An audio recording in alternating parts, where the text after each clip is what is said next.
طبعا رسالتي اليوم إلى رئيس الوزراء محمد الشياع السوداني. طبعا شكرا إلى جهودك المبذولة بالفترة الأخيرة. والبارحة سمعنا قبل أول بارحة أنه نزل الدولار إلى 130، لكن أنا البارحة رحت لبصيرة فارد أصرف، قلت له الدولار مو نزل 130، بيش تبيعونه وبيش تشتروه؟ كان يقول والله احنا نشتريه ب130 واحنا نبيعه ب158. راح الصيرفة الثانية يقول ب160. قلت له شنو هاي؟ ليش هي شيء مو رئيس الوزراء؟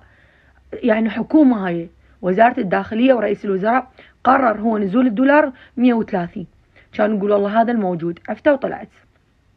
يا رئيس الوزراء اناشدك وناشد السيد مقتدى، تقبلون راح يصير مجاعة. يعني مثلا هسه يجوز اني نفر واطفال 2 بنات 2،